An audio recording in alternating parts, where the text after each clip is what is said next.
This is a Blairing Out with Eric Blair show, and today we're here as Hollywood's elite sweep the red carpet in support of Inside View, an evening of art with Billy Morrison and Joey Feldman to benefit the Rock Against MS Foundation with the legendary guitarist of the cult, Billy Duffy.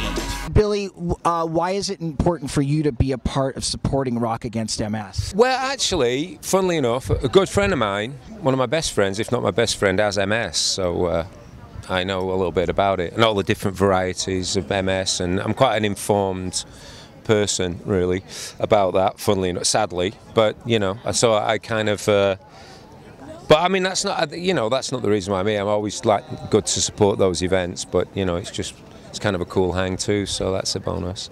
Now, you were in the cult for many years. Still am. Okay, what is going on with the cult? Life sentence with the cult. We're writing an album, and we're just taking our time to do it, because I think we don't like to rush it, because we just want to make it as good as it can possibly be. So we're basically in a writing mode this year. We've done a few gigs. Next year should be much more busy, and we're just going to hopefully get the album together. You know, we have a bunch of ideas, and, you know, we should be good for an album next year. We're shooting for next May. Is this going to harken back to the sound of Electric, the Rick Ruben production? No, I think you can only make a record like that once. That was just a phase that we were in. It was like a big, it was almost like going for a cleanse musically. Really?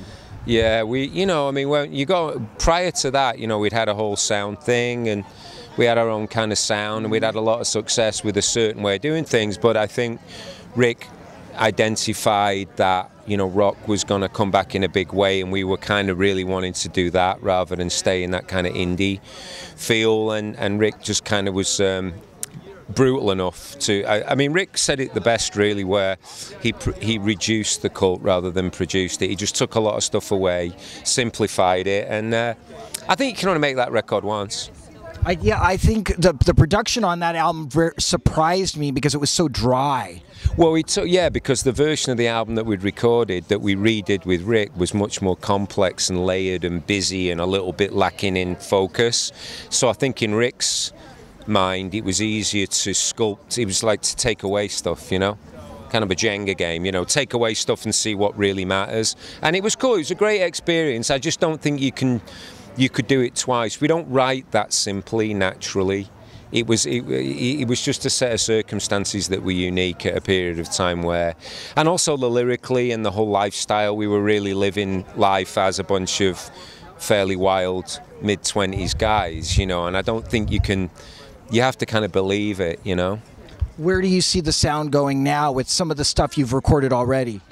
I don't know. We don't really overanalyze like in initially. We try and keep it kind of open, and just see what comes up. It'll just be a lot of guitars, hopefully. So you essentially just go in with the songs, plug in, and start jamming? No, we don't. No, we don't jam. Me and Ian, you know, we're kind of the songwriters, so we get together when we get together, and we bring our ideas and pull them together, and we work with the producer, and we kind of basically get stuff together before we even take it to the band. We need to get some kind of, because in a lot of bands you get different songwriters, whereas with me and Ian it's actually, you know, a combination. We write together, so there isn't really an Ian song and a Billy song. There's just cult songs that me and him write. So it just takes a slightly different approach than me walking in with a complete song and Ian. You know, that's really how it is. One of your masterpieces is Edie off the Sonic Temple album. Right. No, that's a masterpiece. That song is amazing, and the fact that you guys were able to exorcise that demon of Edie Sedgwick. I mean, tell me how that song came to be. That's really actually, which actually just completely contradicts what I just said, but that song of all the songs was very much an Ian-based idea. I remember writing it in West Hollywood in an apartment I was renting, and Ian had the original idea. He'd been listening to some like Led Zeppelin 3 acoustic-y stuff and had this chord thing, and he had all the melodies and a lot of the words and the whole intention, and I just happened to flesh that one out with another chord change and a middle section and a break and all that. So, and then it got orchestrated by, you know, Bob Rock and that guy Bob used up in Vancouver. So yeah, you know, it's funny that song. It's ironic. Yeah, it's funny, but he doesn't want to play it anymore, so we never play it. Billy, what's next for you? Me personally, I don't know. Tonight I'm going to go and probably going to try and go and catch some friends of mine playing a gig down the road once I've soaked up the art. What do you love about? Is there anything you love about the music that's happening today? Yeah, a lot of it's so mediocre it makes our stuff sound great.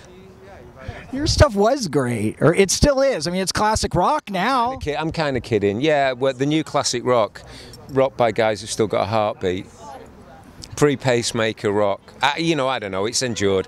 I just think the only thing I would say, and I don't consider myself one, but I do think that what is lacking is real rock stars, and I think that the real rock stars aren't maybe even making rock music anymore. I think rock stars. What a rock star fulfills in society is being covered in other areas. I don't think things were necessarily better in my day. I'm not anti the present or the future. My personal opinion is this: people lack character and they lack their own style and individuality, and I think that's the only thing. There's some great songs out there, you know, but I don't think there's necessarily great bands or as many great bands as there were in the 80s and the early 90s. What do you think of Dave Grohl and the Foo Fighters? I admire his industry. That's a very complicated answer, my friend. Yes, it is. I admire his industry greatly. I like his band, and I saw them do a tribute to The Who, and they did a song that completely blew me away. It might have been one, I'm not sure what song they covered. I think Young Man's Blues. I love their enthusiasm. I love his enthusiasm and his energy and his kind of joie de vivre. And frankly, if nobody, you know, he seems to be somehow has been elected as the man who is carrying the sort of the torch for rock. You know, whether he wants the job or not, it seems that everybody's giving him the job. So I think he's doing a pretty good job as a custodian. You know, I don't know whether that's a job that he wanted, but he seems to have been given it, and in the absence of anybody else doing it, he's not doing a bad job.